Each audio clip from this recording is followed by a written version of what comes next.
Well, well, well. Everybody, you are in for another treat because Joe Peacock is back again in the golden chair, the hot seat. Golden chair kind of sounds like a golden throne, which I think is a toilet.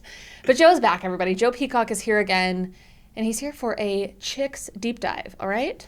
Chandler, I feel like I'm like sitting down for the SATs because I've been preparing for this conversation my whole life. Your whole life, truly. Everybody, we are talking about the Dixie Chicks. I just want to get that out of the way and just say that we will be referring to them by their new name, the Chicks.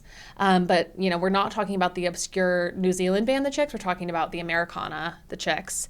Joe, the very first time I met you, you were wearing a Gaslighter hoodie. Like when I first laid eyes on you. That's right. So you have been preparing for this your entire life. And I had no idea the super fan that you were when I first laid eyes on you. And now after 6-7 years of knowing each other, we're finally having this conversation.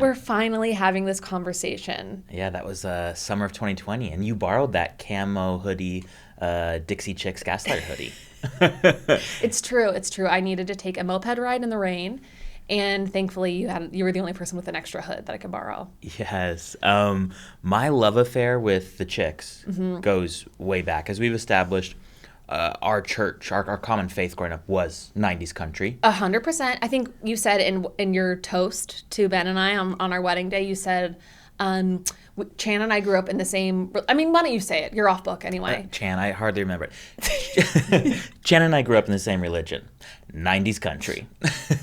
Our pews were the back row seats of a family suburban. Yes! And our hymn book were Tim McGraw and Faith Hill, yes. Something like that. Shout out to Sydney Urick, who helped me punch up those lines in particular. Of course, we love her.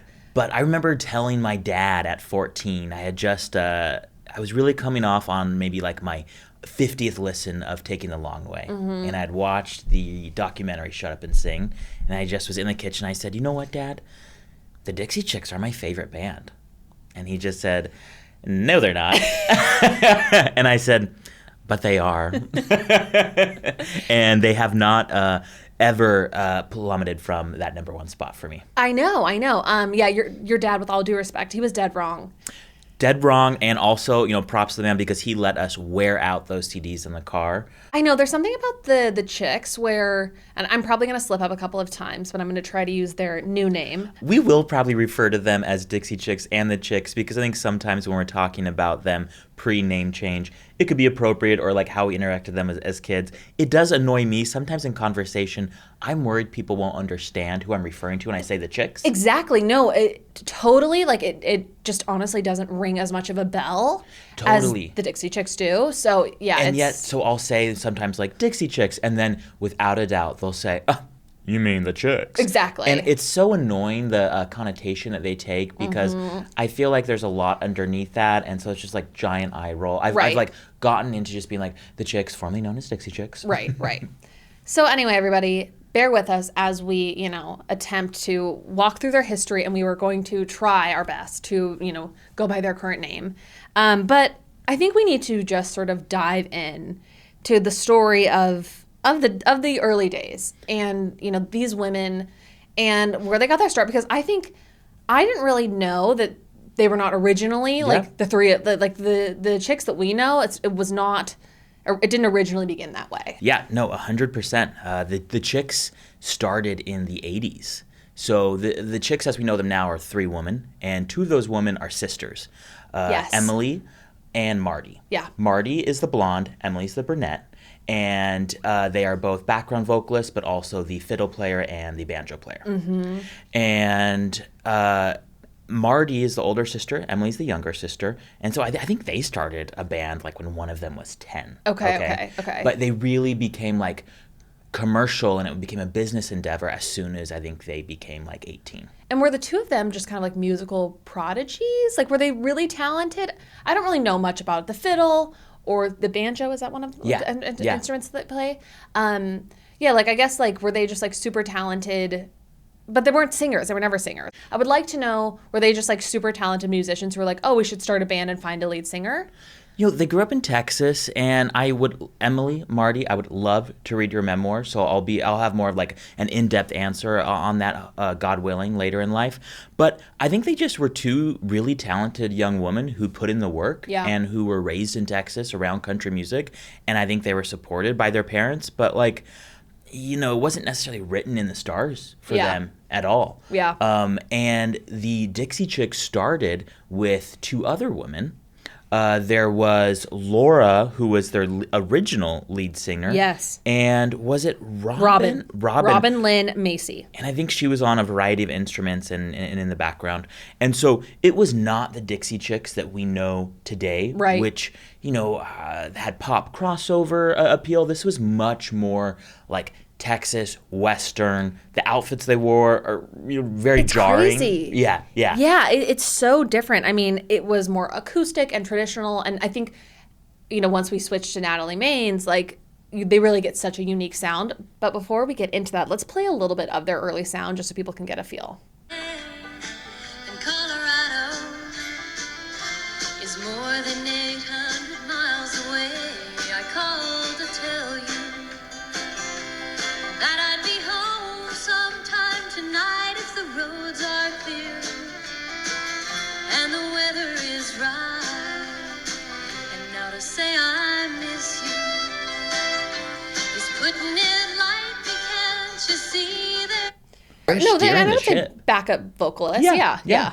And so that's what's fascinating. So they also outnumber Laura. And their sisters. So it's like they're not going anywhere. Totally. Yeah, it would be like if Totally. Lauren and I started a band. Yeah. And then we, needed to kick out our lead singer. Right. And so I was reading an interview back in 2023 with Laura. Okay. And she was really gracious about it. She's Okay. like, yeah, that's an awkward conversation to have, but there's no hard feelings. But the journalist noted she wouldn't talk about the reasons for them splitting because they agreed not to, which I thought was a really classy act. They just never talked about it, really. They agreed to not talk about it publicly. Got it. Yeah, Got which it. I thought was Right. very classy, Yeah. even Yeah. after all these years. Right. And, she also said, she's like, even knowing how everything ended, she would do it again in a heartbeat. Yeah. And she tragically passed away in the last few years, a terrible car accident. Oh, wow. It's Yeah, awful. yeah. But I will say, again, she was older than the other two sisters. Mm-hmm. She had a teenage daughter. I think the road and that kind of lifestyle was taking its toll on Yeah, her. yeah. And she, led a wonderful life afterwards, running, I think, some sort of country music hall of fame in cool. Texas. But what was fascinating too is I think just a few months or a few years after getting essentially fired from the lead singer position, she met a man who she would have ended up marrying, and he won a $26 million lottery. You're kidding. So God kicks you out of the Dixie Chicks, and he opens a door into the lottery. 100%. And you know what? I mean, knowing what was to come for the three of them, Totally. I mean, sometimes maybe you just take the money and live a quieter life. That it's a God moment. Yeah, for sure. 100%. Wow. Like Heather McDonald always says, life's rejection is really God's protection. So love it. Amen and yeehaw. Amen and yeehaw. Okay, so let's get into Natalie though. Yeah. So Natalie Maines does come from a very highly pedigreed musical family. Okay. Her father is Lloyd Maines of the Maines Brothers, and he plays the steel guitar among other instruments. And they're very well known in the local music scene in Lubbock, and I think in country music in general. Natalie's younger than the other two sisters, and she made a recording demo to get into the Berklee School of Music. Okay. And Lloyd had worked with the Chicks on some gigs or recordings, and he just slipped them this cassette with her singing on it. And I don't think it was even so much of hey, maybe bag your current singer and go with her. It's more look what my daughter can do. Yeah, wow. Wait, Yeah. and you said he was part of their band, their background band or something? Or how is he connected to Yeah. Marty and Emily? I think he was a prominent musician in the area, and so he probably did what's called some studio sessions, Yeah. maybe worked on some of the records. I don't know for sure, and I think he maybe might have played some live shows with them, but they definitely collaborated at some point. Okay. Yeah. And so I guess about 6 months later, Emily and Marty called Lloyd and were like, hey, do you think, we're looking to change out lead singers. Do you think she would come on? Yeah. I don't know if part of it was youth, right? Right. They're looking to break through, and they're looking for someone maybe not, a decade older than Right. them, but and younger. They want something more contemporary. They want a more contemporary sound. So Totally, younger singer. Totally, yeah. And Emily has such a dynamic singing voice. And so Natalie joined the band very quickly, and from there, it's just like the sisters always talk about how with Natalie, they have something you just can't replicate. No. It's just chemistry. 100%. I mean, they kind of all look like sisters. They really like, do. Yeah. In doing this research, watching a lot of their music videos, it's very clear they were all going to the same hairdresser at one point. Oh my All gosh. getting the exact same blonde. Natalie's hair in the 90s and 2000s is just so hilarious and fun. Yeah, are they all blonde at one point? They're all blonde actually for like a long period. There's several music videos where they're all the exact same color blonde. It's kind of hard to tell them apart. Yeah. I think we could actually do a whole separate deep dive just on the hairstyles of the women in the band. Yeah. And of Natalie. Because, we go from short to long, zigzag part. I mean, it's just everything. They all pull it off. Totally. And Taylor Swift during the Lover era, she cited that she was really inspired by the Chicks, not just because of their political posturing and speaking out, but also that they were just so unabashedly feminine in their albums. Yes. And like I just remember leafing through the Fly album, and these women are fiercely funny and fiercely feminine. I'm thinking of their Got Milk ad. Yes. All the hair, all the outfits. And Emily looked like she was like 9 months pregnant during the Fly photo shoot. Yes. And it's just like, I don't know, there's something so badass and beautiful about that. Yes. No, absolutely. Okay, so Natalie's a part of the band, and then what happens? And then they get, so right before they switch lead singers, they finally got signed by a major label. Okay. And then they call up the label and it's like, hey, just so you know, we switched lead singers. And the label goes to see them and he's like, oh, like, I guess by all accounts, it was just like the switch that they needed because they became dynamite. Okay. Like Natalie has this swagger that you just can't replicate. Yeah. So their debut album comes out and it has their lead single, I Can Love You Better. There's Your Trouble. Oh, There's Your Trouble is one of my all-time favorite Chick songs. Natalie won't agree with you. She hates playing Wait, it why live. does she hate it? I think she kind of probably feels like it's a little hokey, but I think it's a fun song too. I think it's so fun. Yeah. They just didn't write it, and I think it's like probably not her cup of tea. But yeah. But also, I mean, we'll get into all this, but they didn't. It's not like they wrote every single song They that didn't. they like that have become their hit. Like that one just irks her, and it's so funny. Okay, yeah, well, but she still plays it, but not like very begrudgingly. Well, it's good to know because, side note for everyone listening, Joe and I are actually going to see them with our group of friends in October. Joe is going to be coming back to New York City for the Chicks concert. I couldn't be more excited. This is like an event I've dreamed of. They're playing my favorite album, and we're going with Ben. Yes, with the whole gang. What number show will this be for you? This will be my fourth show. I saw them on their 2016 reunion tour. Yeah. And then I saw them twice on their Gaslighter tour. Oh, yeah. Wow. But with their debut album, what's interesting, Chan, is they had to fight for a lot. And that's something we're going to keep seeing over and over. These women are so fierce, and they're not afraid to stand up. So with their first debut record, they had to really fight to play their own instruments on the record. They had to fight to get the banjo and the fiddle on there. Because the label wanted them to have like studio musicians doing those, or they just didn't want those types of instruments? I think both, and particularly the latter. Like when you think of like Shania Twain, who we love, and Faith Hill, I'm not picturing or hearing a lot of banjo or fiddle on there. Right. And you don't really picture them playing the fiddle. It's kind of totally. They're like these like beautiful, powerful, like talented singers. Yeah. And maybe that's what the label wanted, was for them to just be like three beautiful singers. For sure. And the Chicks said, no, we're going to be everything. Yeah. Yes. And what's so interesting too, I think their biggest hit and what they're most known for, among many things, is Wide Open Spaces.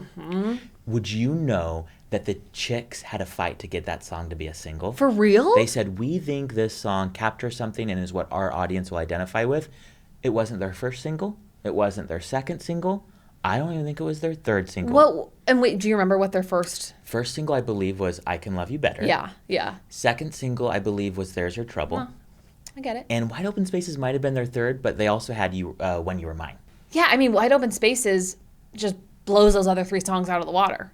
But both from a storytelling capacity, from production and vocalists, yeah. And I just feel like it was a different kind of song. Totally. Like, it was just thematically about something different than like a lot of other country songs. Yeah. It's not about a man. It's Right. actually about just like going out and making your own way and making some big mistakes. Yes, right. Daddy said, check the oil. I know.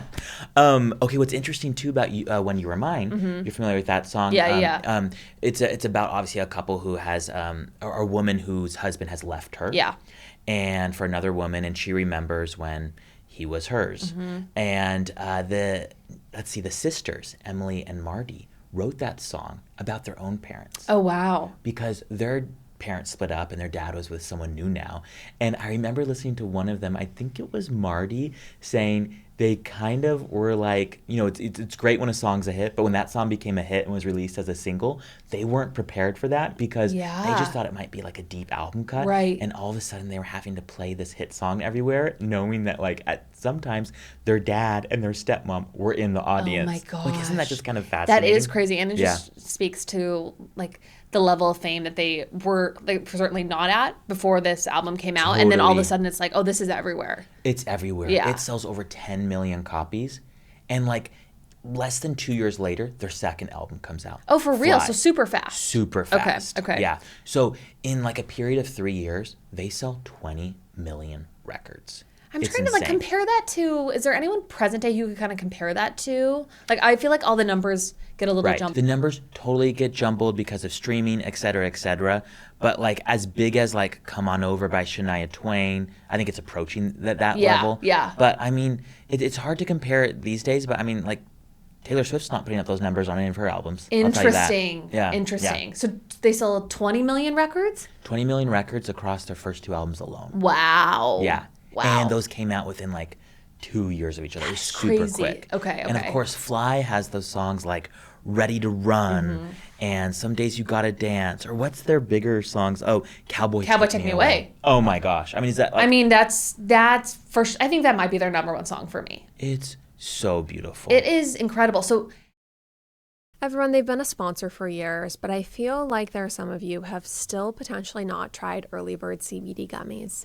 And to you, I say you're making a grave error in your life because there is nothing like the feeling of when your early bird hits. Okay, it's 12.5 milligrams of CBD, 2.5 milligrams of THC.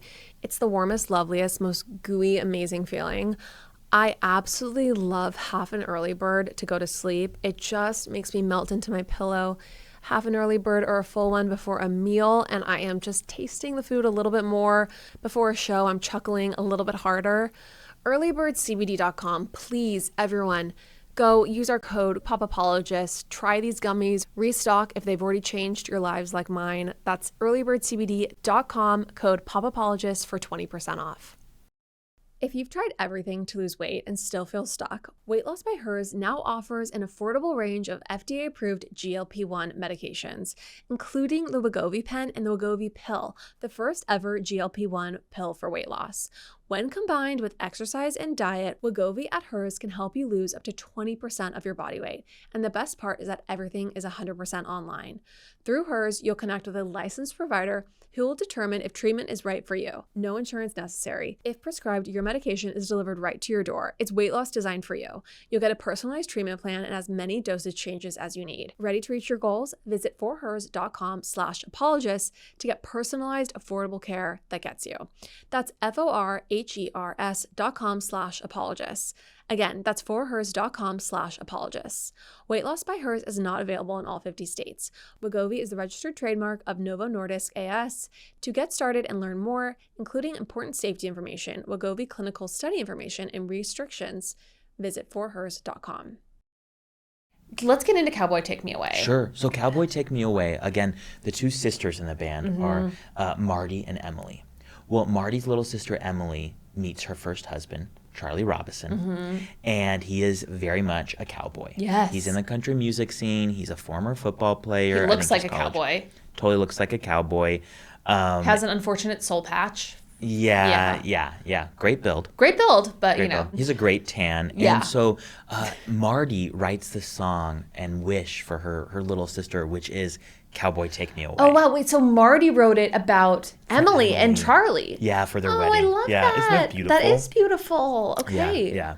That song is like a prayer. It absolutely is like a prayer. I think that was one of the first, like I had heard Landslide and I'd heard the other ones, but I think Cowboy Take Me Away took me away in terms of just like my fandom of Dixie Chicks, where I was just like, this is, I don't know, just lyrically, and I don't know, it's an incredibly powerful song. That song soars. Now, I do want to pause on that song, too, because as we'll get into, the Chicks took a long hiatus. There's about a 15-year period in between a couple of their records down the road, post-political scandal and post-Grammy win. And Marty, who wrote that song, she has 2 twin daughters, and she's taking them to a Taylor Swift concert. Okay. I believe this is like the Speak Now era, or maybe Red. Okay.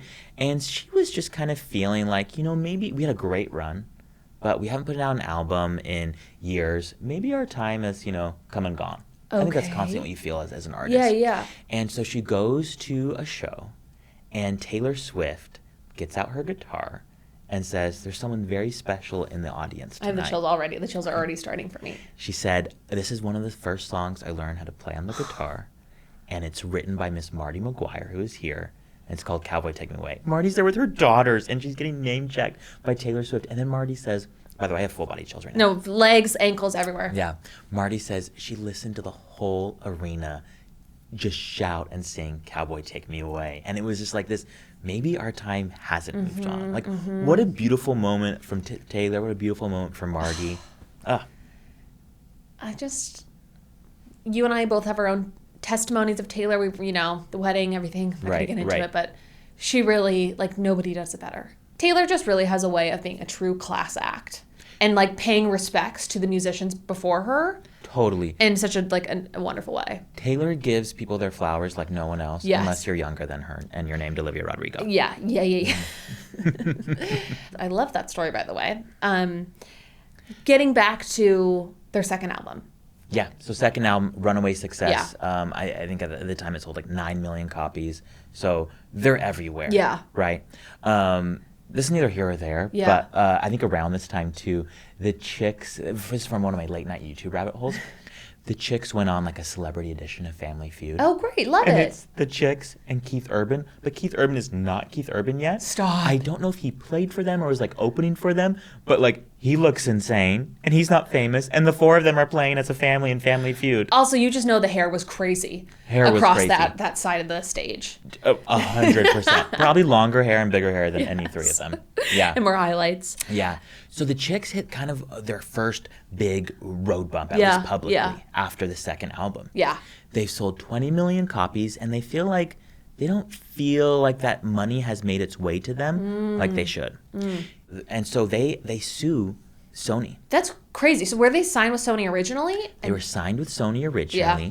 And here's the thing, the music industry, very archaic. Yeah. And here's why, is they will sign a musical artist to about 6 albums. That's like a 12-year contract. Right. Could you imagine like corporate America being like, okay, because we're going to give you your first job, you're going to be indentured here for the next 12 years. And by the way, your pay's not going to change. It's going to be here. Well, totally. It's the way that they kind of, I feel like, ensnare some of these younger promising artists into these like sweetheart deals for the record company, where it's like, we're going to pluck you now because you're like desperate for any type of deal. Yeah. And we're going to, take all the money. And I'm not anti-business. I've worked in the entertainment industry and in business strategy. Yeah. I totally get the idea that they're taking a big risk. But here's the thing. It's such an archaic way of doing business. The movie industry used to do the same thing. Oh, really? They would sign up an actress, if it's Judy Garland. Like a studio or something? To a studio and be like, we'll pay you to make this movie, but you have to promise us that they'll lock you into a 6-picture deal. So your next 5 movies are going to be with the studio. Yeah. In fact, the most recent example of that was Emily Blunt early in her career. Oh. She had to pass on Black Widow, Scarlett Johansson's role, because she was locked into Gulliver's Travelers with Jack Black because she owed them another picture. Wow. When she signed on for Devil Wears Prada. So the movie industry has really moved on from it. The recording industry still clings to it, and there's a lot of artists speaking out for that change. Joe, that's very helpful context, because I didn't know anything about that in the movie industry. I thought that was only in music. Yeah, wild. So there's definitely precedent for that. So the Chicks, after this enormous success, they open up to renegotiate their contract. Yeah. They're not saying they want to leave Sony, but they're saying they're not going to record another album until they have better terms because they have so much leverage now. Yeah. Well, Sony is like, guess what? We're not playing that game. We're going to sue you for breach of contract since you're saying you're because you're not stopping. gonna record. Yeah, exactly. And so the chicks say, oh, really? The chicks don't back down again. That's a common theme. They don't Yeah, back down. yep. They countersue and say, well, we were auditing, because that's something you do as a recording artist, and they found they were underpaid, or they claimed they were underpaid in royalties for their music by about $4 million. Wow. And so they're locked into this tense music standoff with their boss, their company, Right. the hand that's literally feeding them. Yeah. This for- big name. Big name. I mean, Yeah. we've seen Blake Lively go against Sony. You know, it's not easy to fight Sony. Pop apologists would be covering it for sure. Yeah, 100%. Yeah.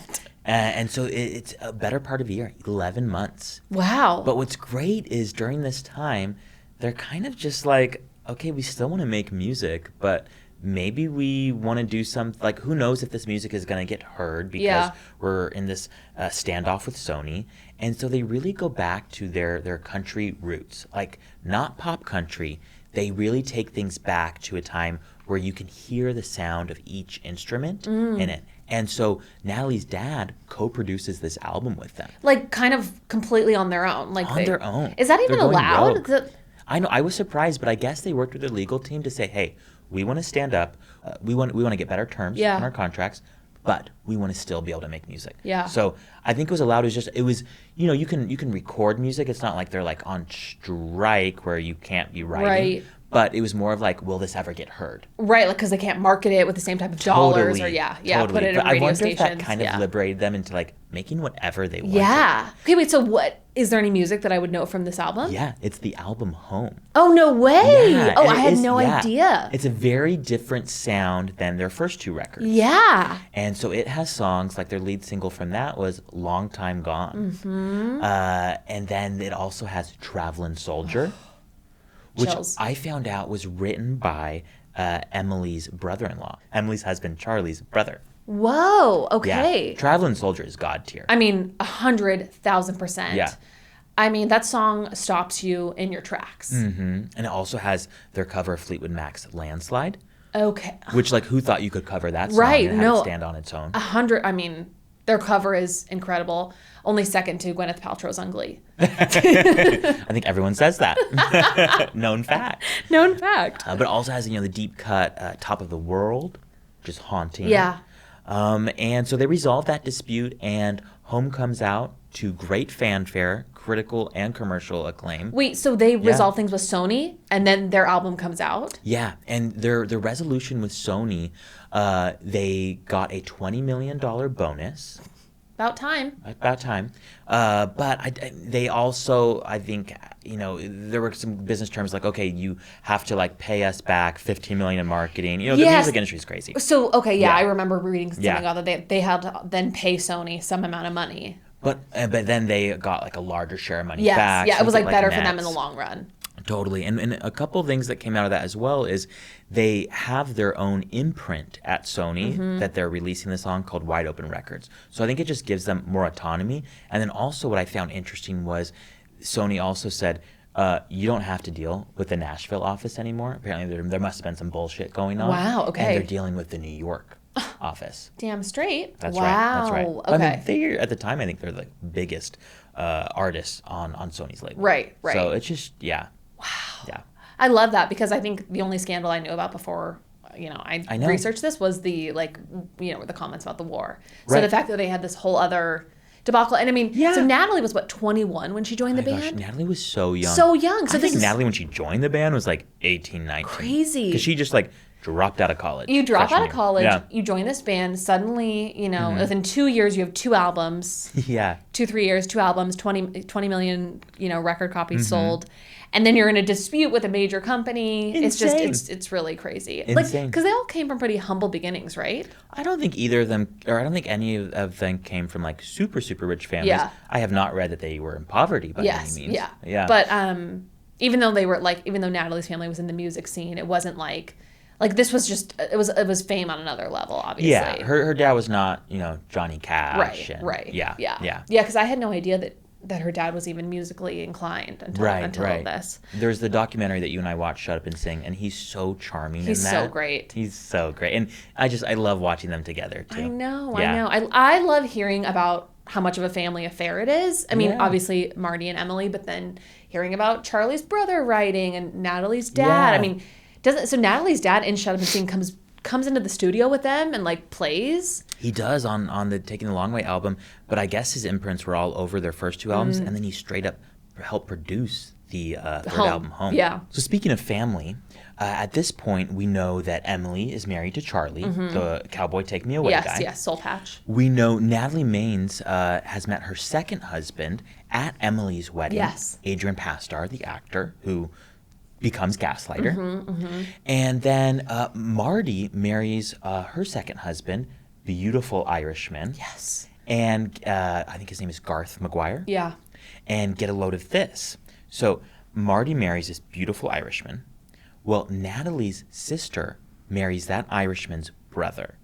So Marty and Natalie, despite not being sisters, are now both aunts to the same kids. Yeah, they're like kind of sisters-in-law a little bit. Totally. So like- you have these two sisters, and then kind of like they're connected. You know, Wow. like their kids are cousins. Well, and it's also crazy knowing then what happens later on totally. with the marriages, you know, and Yeah. Joe, I love hearing about how the families are all connected, and you can just tell that these people are actually great friends, and like they're all really family off camera, off stage, you know? Okay, so they have won their battle with Sony. That has, settled. They've released Home. And then kind of what happens? Like, where are we at now? What year is this, would you say? So this is about 2003. Okay. And so again, Home released a great commercial and critical acclaim. Yeah. And they're also, remember, in the country music space. Right. And people, I think, assume that just comes with so much, right? It's like if someone, saw BYU on my resume and just made a bunch of other assumptions Right. that may or may not be true. Yes. But they are the face of country. Yeah. And so with that, at the Super Bowl in 2003 or 2004, they are singing the national anthem, that American flag waving behind them, and crowds cheering. They had their number one single on the country charts, Traveling Soldier, a very patriotic song. Very, very patriotic song. I mean, I'm ready to do the pledge and kiss a soldier 100%. after Yeah. listening. Yeah, I'm all for it. Like that should replace the Pledge of Allegiance. I know, lock me up. Lock us up. Lock us up. So we're also, though, politically, if we zoom out at Yeah. the kind of global stage, we're on the eve of war. We have been told that there are weapons of mass destruction Right. abroad. And where are the chicks? They are on the global leg of their Top of the World tour. I just want to refocus us for a second on where I am personally at this time. I am 8 years old in 2003, and I have now written a letter to George W. Bush thanking him for his decision to go to war. So, So brave. So brave. This ad placement is paid for by Bath & Body Works. Their new Reserve collection is designed to elevate your space with home fragrances that smell great and look even better. An effective home fragrance system does so much more than just make your space smell delicious. It creates an environment. It sets a very luxurious tone. And the Reserve collection from Bath & Body Works brings that idea together with candles, fragrance-infused liquidless reeds and vessel, room mists, and wallflowers, so your signature scent can move with you from room to room. I have been absolutely loving this sweet orange and agave scented candle from Bath & Body Works Reserve collection. It smells so good, and it's also so chic. It's perfect on top of the Popapologist Mocha Marble table. A smarter way to scent your space is with the fragrance-infused reeds and vessel. There's no mess, there's no refilling, just a steady, warm scent that makes your home feel so calm and luxurious.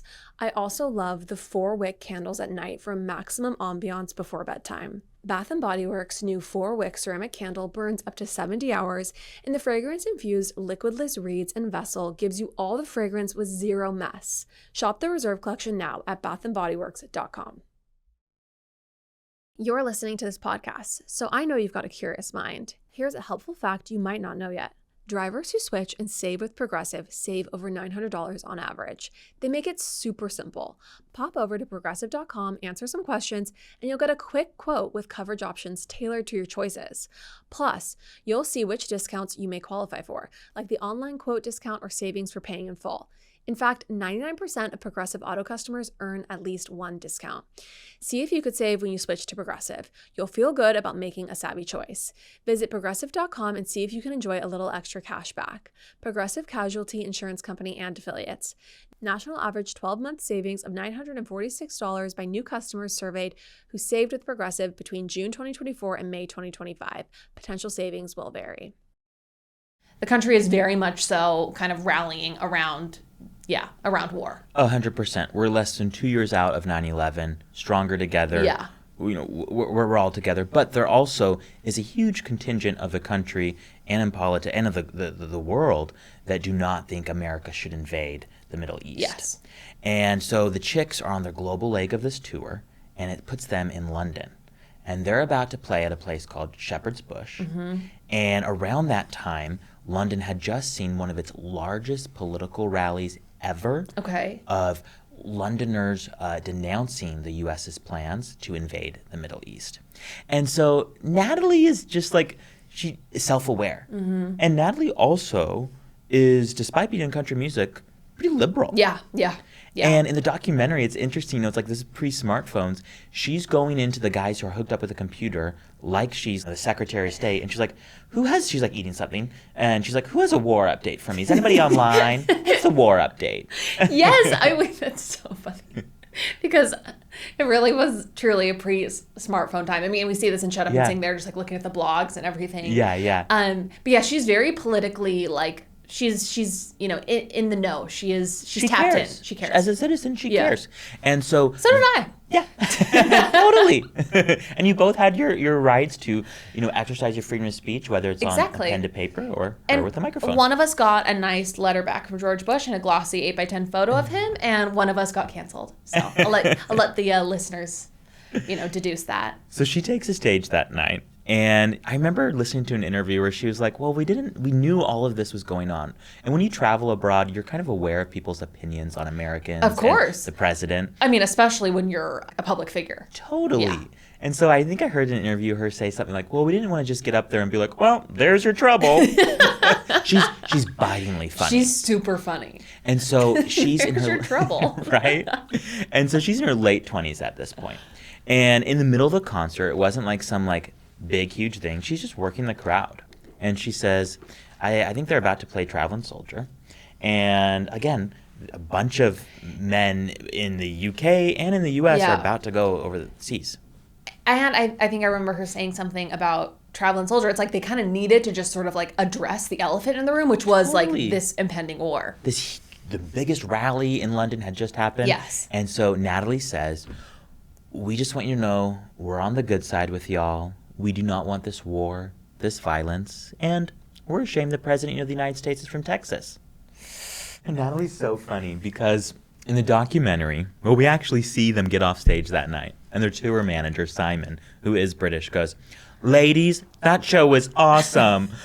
No one thinks anything has gone awry. Literally, nobody is even worried about it for a second. And I think, is it Marty who says that when Natalie first said it, that she was kind of like, ooh, a little taken aback that Natalie was being so honest. But then she also didn't give it a second thought after that. She was just kind of it's all good, whatever. Natalie speaks her mind. Yeah. Yeah. And Natalie famously in an interview said, well, it was a joke meant to get cheers and applause and entertain. And she goes, and it did. It just didn't entertain Americans.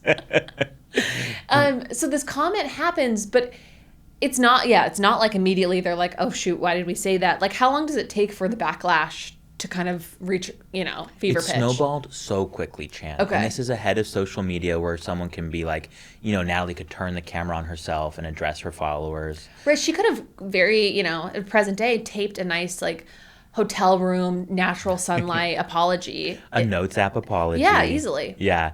So this gets picked up by news organizations, by the AP, and then that gets picked up by a lot of right-wing news organizations and kind of advocacy groups. Yeah.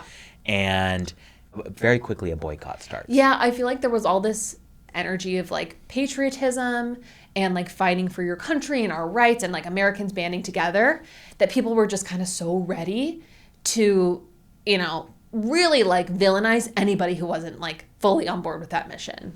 Totally. I think it was Colin Powell or Dick Cheney who was like, you know, you're either with us or you're against us. Or maybe that was Bush. And people definitely fell in line with that idea. And so there were a lot of political action committees that just distributed kind of a script to people where they could call radio stations and ask them to stop playing the Chicks music. Right. The Today Show or the Early Show showed snippets of different radio stations in the South who had arranged John Deere tractors to run over the Chicks album and trash cans where they could come and throw away I their remember albums. the trash cans from the documentary. It's crazy. I mean, it's funny too because now we just have like streaming, so there's not like a physical thing to like break or burn Right. It was just it's crazy. So they're abroad, and then Natalie releases a statement. Like once I feel like this kind of takes on you know, a life of its own, she releases a statement in March. So pretty soon thereafter, right? Yeah. So she says, so this is 4 days later, she issues a formal statement and she says, as a concerned American citizen, I apologize to President Bush because my remark was disrespectful. I feel that whoever holds that office should be treated with the utmost respect. Interesting. She's more just like, I'm sorry that I was disrespectful to the president. It's just funny now because it's just crazy looking at this cancellation with like a 2026 lens because people say so much worse now. It's like insane. and then there's also the expectation from musicians to be like staunchly on one side or the other, to be like actively speaking their mind about it. Totally. And during this time, I don't remember, at least publicly, anyone in the country music space or any musicians coming to their defense, except for one person, Chan. Taylor Swift. She was probably just too young. Bruce Springsteen. Bruce Springsteen, I remember, said something like, these are very talented musicians, and what's happening to them is un-American. And I'm a Bruce Springsteen truther. So, yeah. Wow. But during this, I love I mean, they are abroad, and so they really can't maybe work this PR like they want to. Yeah. But eventually, when they come back to the States for their U.S. leg of the tour, they sit down with Diane Sawyer. Yes. Okay. Let's play that. Even though 70% of Americans were clear that the protesters were wrong and it was time to go to war. We don't plan things that we're going to say, and sometimes it backfires, not this big, but in the long run, we always feel like it makes the show fresher and more genuine when things aren't scripted. Just 15 words, but they were 15 words. Just so you know, we're ashamed. The President of the United States is from Texas. Why did you say it? Out of frustration, at that moment on the eve of war, I had a lot of questions that I felt were unanswered. What Natalie doesn't say there, but she says in a later clip too, Diane Sawyer, who's pretty wild. Like, if you go back and watch her Britney Spears interview. Yeah, also she's just like sitting there so smug. I don't know. Smug. We love Diane Sawyer on this podcast. We feel, assured by her her ever-present Bob, but it is just, she seems pretty smug. And she leans in and she asks Natalie, "Are you're ashamed the president is from Texas?" And Natalie laughs and she's like, "No, I'm not ashamed that the president is from my state. Yeah. That's not, the issue there." And Natalie, which I love, she says, "Am I sorry I said that? Yes. Am I sorry I spoke out? No." Mm-hmm. Like, she's in a way doubling down. Yeah. She's like, I'm not gonna get small here and be like, "Oh, I'm a girl, I shouldn't have said anything." Right. I think there's a real gender issue here too. Yes, completely. I mean, Yeah, it's like people should not be falling out of line here, but especially women. And if they do, we are gonna censure them. yes. I mean, there's like some clip of somebody saying like they should put Natalie on a bomb and drop her into Iraq. So that somebody was Toby Keith, Oh my gosh. and I That was personally Toby was Keith. not sad when he died. Wow. On the record. Yes, wait, so do you remember his quote? Was that his quote? Okay, so someone called in on a radio station and was like, I think we should strap Natalie to a bomb, drop her over Iraq. Yes. And Toby Keith in his concerts photoshopped Saddam Hussein like kind of in a loving embrace of Natalie. Yes, and then Saddam's Angels. That's right. Yes. That's right. I'm like, did anyone yeah. make sweatshirts? I'm curious. Asking for a friend. I think that's hilarious. And then Natalie, in response, made the FUTK shirts. Yes. She's iconic. Yeah, iconic.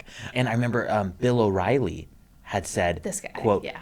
these are careless, callous, foolish women who deserve to be slapped around. Yes. And so in the last few years, I think there was an artist named Jason Isabel, I think it might have been him, who was speaking out about politics, and someone commented, careful, you're going to get Dixie chicked. And he said, I can't get Dixie chicked. I'm a man. And so just reaffirming, like, there was some sort of, like, these are women and they're stepping out of line. Yeah. I think it's Glennon Doyle who says something like, the world hates when a woman says no, and they especially hate it when she says it loudly. Yeah. And I feel like that's what's going on Yes, here, too, 100%. without a doubt. And, you know, they weren't just falling on the sword. No. Like people wanted them to. And it was from the most unexpected place. Yeah. From the conservative heart of America. Right. These three good girls. Right. The women also were receiving threats, including a specific death threat that was directed at Natalie before a concert. The threat reportedly named the date, location, and intended weapon, and said that Natalie would be shot at this Dallas concert. At one show, Natalie reportedly marked her clothing so that her body could be identified if the threat was carried out, which is just like That's so crazy. grim. What do you mean mark her clothing? Like with her name or something. I Okay, don't know. okay. Yeah, Yeah. I'm not entirely sure. But But it's such a pivotal part of the documentary. Yeah. I think it was their Dallas their Dallas concert. show. I mean, yeah. it's Yeah. pretty chilling. It is, and it's like entertainers, it's like you're contractually kind of obligated to go Yes. forward with this. And also, I think there's a part of them that obviously doesn't want to back down. Yeah. But it's crazy because in the documentary, they have these little babies, little toddlers around, and bomb-sniffing dogs. And this was like kind of the first time we had metal detectors at a concert, right? Yeah, Because yeah. I mean, now that's just normal. 100%. And my understanding from watching the documentary was for their Dallas show. They were like, we're not even going to like spend the night in Dallas. Yeah. We are going to, they get onto the private plane with like curlers in their hair, and they basically fly in just to be taken by police into the arena, and then immediately they're taken They out. leave. But like, I gotta have chills. It's just so badass that they're Yeah. like, nope, we're going to do this. Right. Yeah. Right. Yeah. So they have this Dallas show. They fly in and out. And, you know, it does show, though, that millions of listeners were still wanting to show up and hear them sing. It wasn't like, you know, everyone just completely abandoned them. I mean, obviously they angered a lot of people. But like, I don't know, they were still having success. 100%. Frankly, I think they angered a lot of men who were controlling the radio station Yeah. play at that time. Yeah. And just completely cut them off. But I know anecdotally, there were still a lot of households of women who were listening to that music and wanted to hear them. I mean, don't get me wrong. I think some households were like, nope, we are not going to play that anymore. Never once happened in my household. I mean, did Deb pull the plug? No, never. I remember actually, I mean, yeah, I remember there wasn't really no interruption in the Dixie Chicks playtime at Yep. all. Yeah, the light of God never went out in our house. Of course not. Okay, so let's talk about the Entertainment Weekly cover really quick, because I Love. think like they kind of double down. That's the great thing about these bitches. At every turn, they just double down. And yeah, So they appear nude on the cover of Entertainment Weekly. like nude. Nude, like cupping. Not because I was about to say cupping each other's breasts, but they are cupping their own breasts and each other, kind of. And they This have. makes me think of Schitt's Creek, where the mom is like, "Take the pictures now." Like they look amazing. They look amazing. Amazing. With words written across their bodies like traitors, Saddam's Angels, Dixie Sluts, Boycott, and Brave. Some of the names, you know, that were called by them, by the media. It's insane. It's so good, and I just love that they took this opportunity again, not to get small, but to get loud and take advantage of opportunities they were never going to have in the first place. Right. Yeah, if anything, this cover show that the Dixie Chicks were not going to like go gently into that good night. Like they were not going to be quiet and shut up about this. Not at all. And I remember reading Emily talk about her now ex-husband, derogatory, Charlie, say, like, what are you going to tell our kids about that Entertainment Weekly cover? Right, because she's naked on Right, it. okay. And she's like, that we stood for what's right Yeah. and, like, didn't back down. Right. You know? hate Like, that. what are you getting at? Right. Mommy's a slut? Like, get out of here. I can't hear any more of this because Cowboy Take Me Away is not going to like hit the same. So, okay, so this was all in 2003, and then, so by the way, people, if you haven't seen Shut Up and Sing, the documentary about them, it kind of goes back and forth between 2003 and then 2005 and 6 when they like released their new album, right? Yeah, and Pop Apostles, you can find me on Instagram. DM me if you need a scholarship to watch that film, because I'll do a 50% match of the rental fee Oh, Joe. for the first 5 listeners. But I personally watch it. I try and watch it every 4th of July.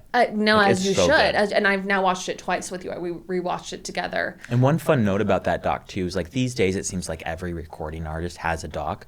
But these days, most often, that recording artist, whether it be like Selena Gomez, has Final Cut and is a producer of this doc. Yeah. And this doc, the Dixie Chicks saw for the first time when it was done. They were not producers. They did not have Really? Final Cut. It's by Oscar-winning directors. And so that's why I think it feels so authentic. So much so that you're like almost tired of some of them. Well, yeah, it's just like it's super raw. Super raw. And so I think like documentaries can be like real journalism. And so it's kind of like if the New York Times is doing a profile on an artist and she was like, well, I want to have Final Cut of what you're going to say. Like, right, like this is a real authentic portrait of them. Yes. And it's an incredible watch. This episode is brought to you by Booking.com. A little while back, Ben and I watched a documentary about climbers in the Yosemite Valley, and he was completely taken with the beauty of the park. The towering granite cliffs, the sweeping views, all of it. I've been telling him for years that one day I wanted to take him to Yosemite, and seeing how excited he got while we watched this finally pushed me to just stop talking about it and actually plan the trip. So I started looking for cozy cabins near Yosemite on Booking.com, hoping to find the perfect place for us to stay. Booking.com makes planning trips feel simple and exciting. They offer a wide selection of stays across the country, from cozy mountain cabins and beach resorts to stylish city hotels, so you can find exactly what fits your mood and plans. What makes Booking.com stand out is how effortless the entire process feels. You can browse options, compare details, and book with confidence, knowing you're getting a great place without the usual stress. Go on, book that trip. It's easy with Booking.com. Booking.yeah. There is nothing better than great jeans. When you find a perfect pair of jeans, they become such an essential part of your wardrobe. And I think especially as we are transitioning from summer to fall, that in-between moment when you're just like trying to find something to wear that's going to work for cooler weather, and also when it gets a little bit chillier, a great pair of denim is everything. And let me tell you something, Macy's, they make it so easy. Macy's Denim Guide brings the current shapes and styles together in one place. For women, they offer voluminous and relaxed styles with wide legs, unique silhouettes, and soft vintage floral patterns that feel super easy to wear. For men, the focus stays on relaxed silhouettes from brands known for bringing true Americana craftsmanship and quality fabric. Denim is one of the simplest ways to move through this transitional stretch of the year. It's light enough for warm days, but sturdy enough for cool ones. Make denim a reliable foundation of your transition wardrobe this fall. And yes, you can always use one more pair. Macy's has all the new styles and trend expertise to help you find your next pair. Shop the latest denim styles at Macy's, in-store or online at Macys.com. Okay, so let's get into Taking the Long Way. Taking the Long Way, my favorite Chicks album, and I don't say that lightly. So when country radio completely turned their backs on them, in some ways, it opened the doors for the Chicks to make anything they wanted. Because I think before, you're constantly like, okay, we have this country audience. We have to put everything through this funnel or filter that will play on this platform. And when the platform was taken for them, it kind of opened up for them to create anything they wanted. And so they worked with legendary music producer Rick Rubin. He's done everything from Adele's 21 to Adele's 21. No, he's worked on like everything. And he synced them up with the songwriter Dan Wilson. Yeah. I feel like he's written a bunch. Yeah, Dan Wilson helped write Someone Like You with Adele. Yes. And I swear Dan Wilson is from that band who wrote Closing Time. Semisonic? I am, yeah. Okay. I'm pretty sure. You want to fact check Let's me? fact check it really quick. Yes, Joe, you are exactly right. He was the frontman of Semisonic. And he's a great vibe in this video. And Yes. it's so fun to see them write these songs like Taking the Long Way or The Long Way Around. And in this doc, Emily is pregnant again with twins. But again, so badass to see her just like work through this. It's amazing to see them literally in the studio and she's so pregnant. Yeah, yeah. I think this documentary in kind of a strange way made me like almost excited for like I don't know, to get pregnant and to like be like a working mom a little bit. It was just like, it's just amazing. Like if they can do it, I can do it. 100%. You know? There's a song on this record called So Hard, and the lyric goes, "It's so hard when it doesn't come easy," and it's about Emily and Marty's journey with infertility. It's just beautiful. There's a song on this record called Silent House about a relative who has Alzheimer's, and the house goes silent.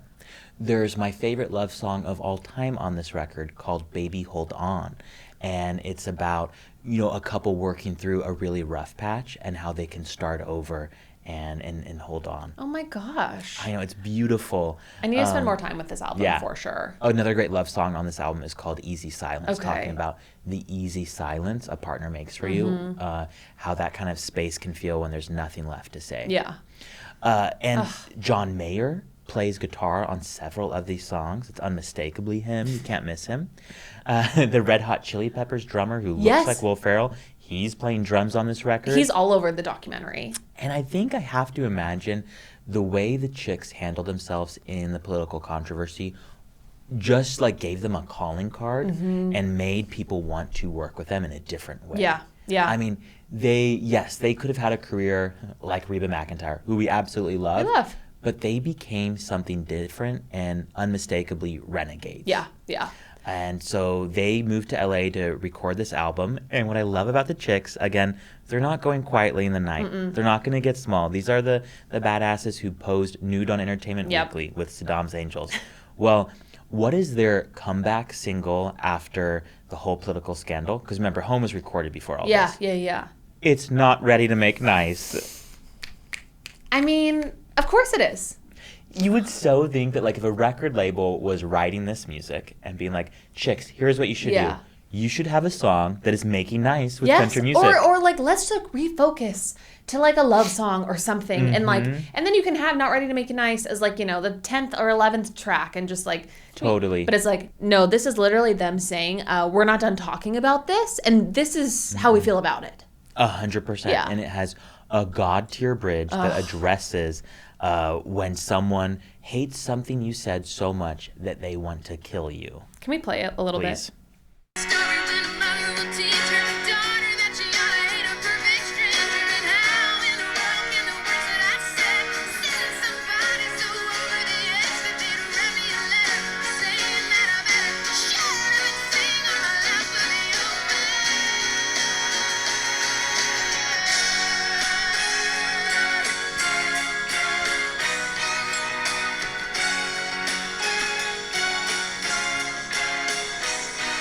I'm not ready to make nice.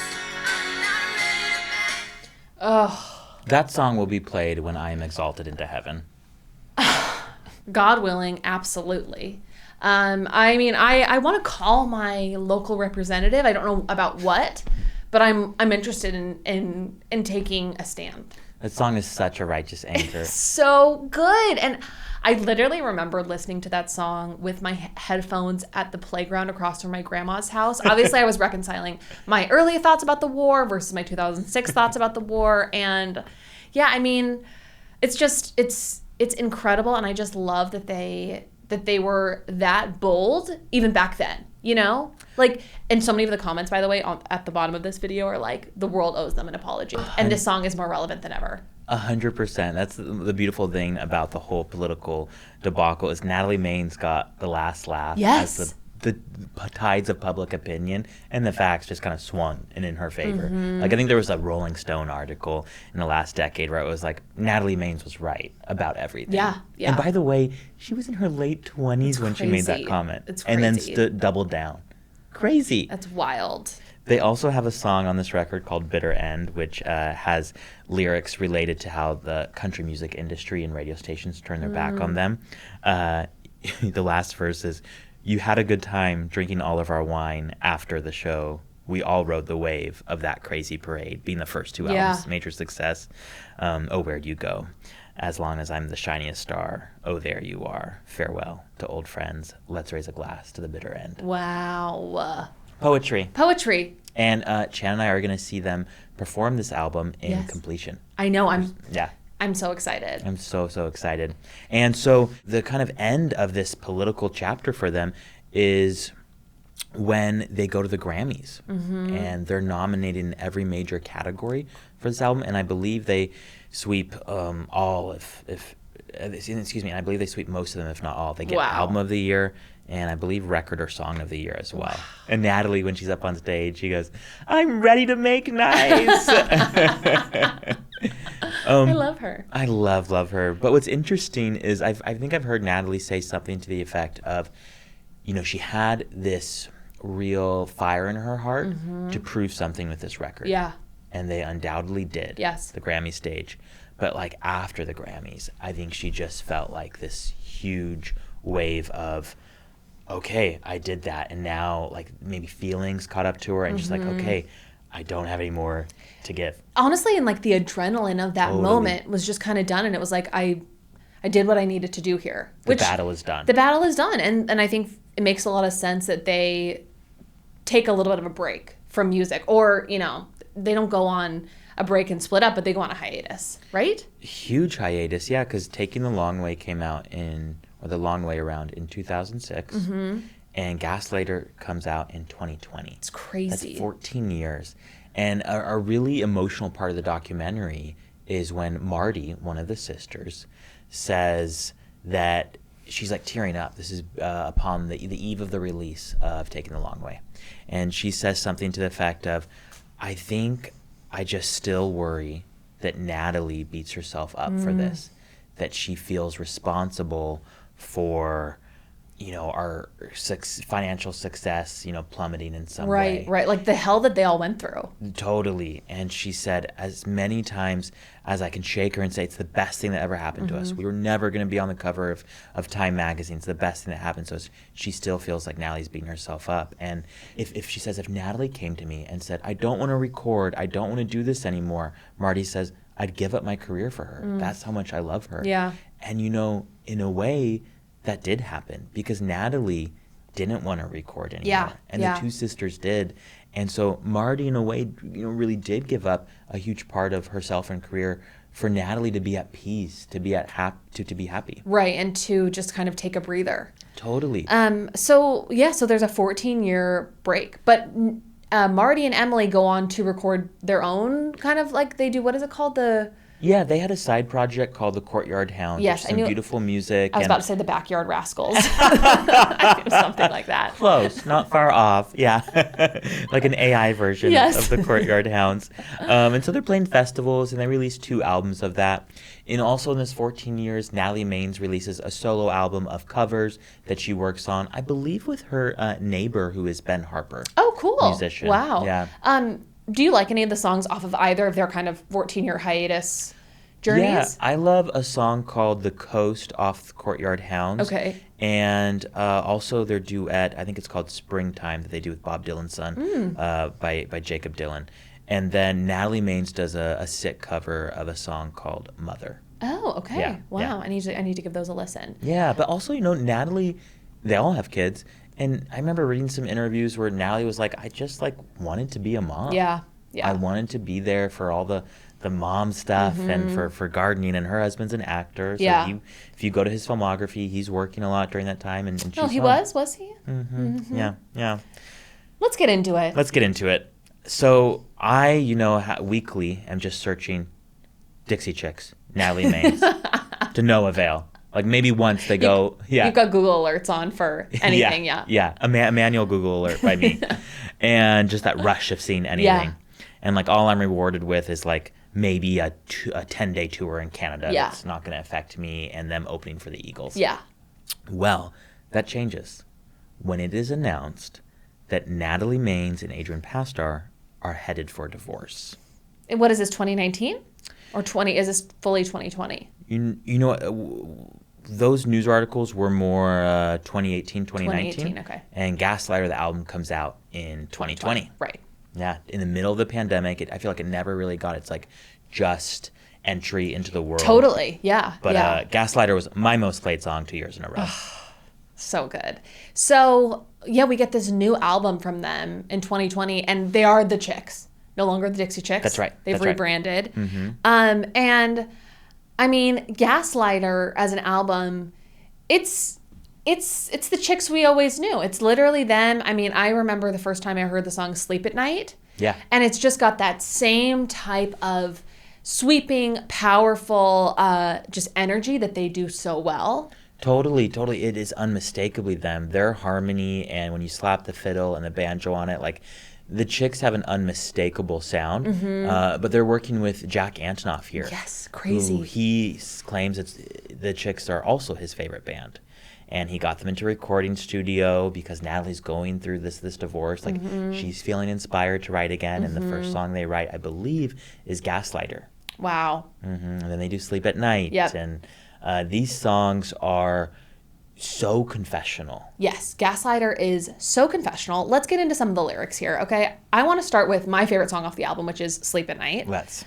Because this song really truly stopped me in my tracks because she really paints a picture. She doesn't even really paint a picture. She just tells you exactly what happens. And this album is mostly about, I would say, Natalie's divorce from Adrian and his affair. But it's also, at this point, all of them have gone through a divorce. So there's holistically, divorce is a common theme between them. Yeah, there could be some composite characters, but also specifically Adrian. Yes. So getting back to Sleep at Night, she says, "You're only as sick as your secrets, so I'm telling everything. Half of the shit you won't believe, but I know it's not unique to me. Remember you brought her to our show at the Hollywood Bowl. She said, 'I love you, I'm such a fan.' I joked that you can love me as long as you don't love my man. There's nothing funny about that." It's so specific. It's such a burn. In the title track of Gaslighter, she goes on, presumably about Adrian, "We moved to California and we followed your dreams. I believed in the promises you made to me.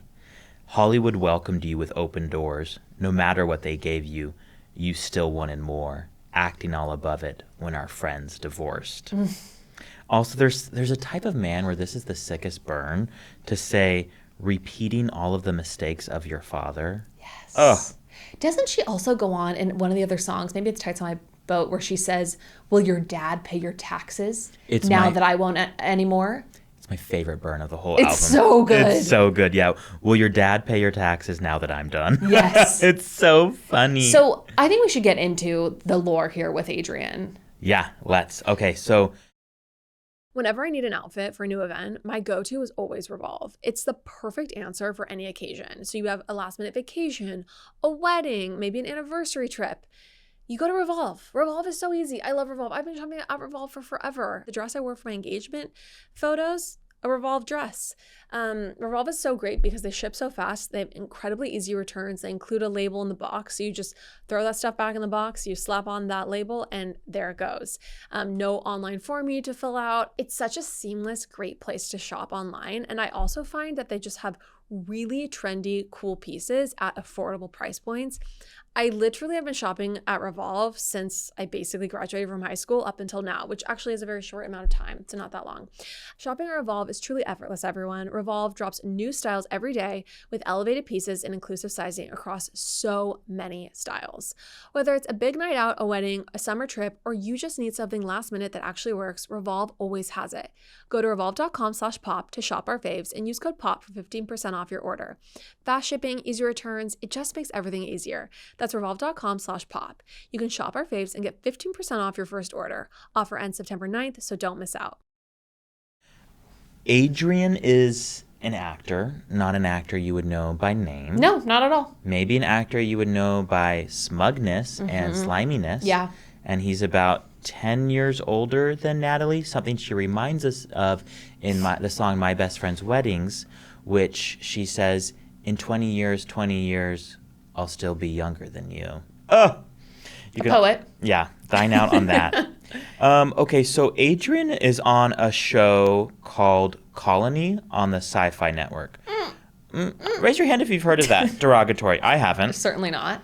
And so is an actress, I'm not even going to care if I get her name wrong, Amanda Rigetti. Mm-hmm. And listeners, they're on that show, and that show's like running in around 2016. I guess one thing I'll say, this Yeah. is all alleged. This is all from the armchair internet sleuthing. So allegedly this all happened, but please, Joe, Yeah. get back into it. Allegedly. Okay, so you can go and YouTube a Comic-Con convention for Colony and see Amanda and Adrian interact in 2016 when he was still married to Natalie. Can I please play this? Sure. Hi, I'm Amanda Rigetti, and I play Maddie. You can't do it for me? Who am I? Adrian Pasdar, I play Nolan Burgess. Well, welcome to Colony, and welcome back to Comic-Con. Congratulations on the upcoming second season. Thank you. There's an energy. There's an energy There's there. an energy. A nasty energy. Okay, and so I was pretty bored during the pandemic, Yeah. and Gaslighter was coming out, and so Adrian Pastar's Instagram is private, but I followed. It's one of those, like, keep your enemies closer situation. Wait, was it private when you followed it? That's a good question. Or did it believe- become private after, some of the stuff came out? I imagine he made it private before, as the album was approaching, and so when I requested, it was private. And so, but he let you in. He let me in. That thirsty bitch, I'm sure he I did. know. He is so thirsty. And let me tell you, his Instagram posts are the worst kind of man where Really? he's it's like full of just like political reposts and stuff. Like it feels very performative. Yes, of course. Of Yeah. course. And what was fascinating is, again, Gaslighter comes out in 2020. Divorce proceedings are like really 2018. Mm-hmm. So this affair was probably happening in like 2016, 2017. Yeah.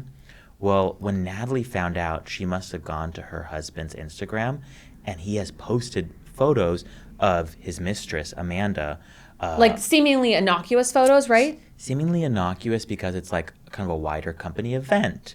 So here's a post from January 2017. Everybody, this is why Joe Peacock, it's just this is why we had to have you on for this episode. Nobody else was going to get the scoop. Nobody else has the investigative journalism that you have. Please, your words, not mine. So this post is from January 2017, and he tags the city of Beverly Hills. To be that thirsty, it's like... No, that actually is so thirsty. It's beyond. Anyways, it's a photo of his co-star, Amanda, and it was posted 181 weeks from when I had taken the screenshot, and 151 weeks ago, so she went back. Stop! Natalie comments, "Oh, she's so beautiful." With a winky face. Isn't that With an insane? analog winky Yeah. face. And by the way, I would do the exact same Oh. thing if I were Natalie. She hold is his feet to the literally fire. just like... And he also hadn't deleted it. He hadn't deleted at that point. He's deleted that now. Okay. You know what he hasn't deleted What? now? Well, Natalie did it to like 3 different photos. I'm obsessed with her. And one of them is a cast family dinner photo, and it says #Colony family dinner.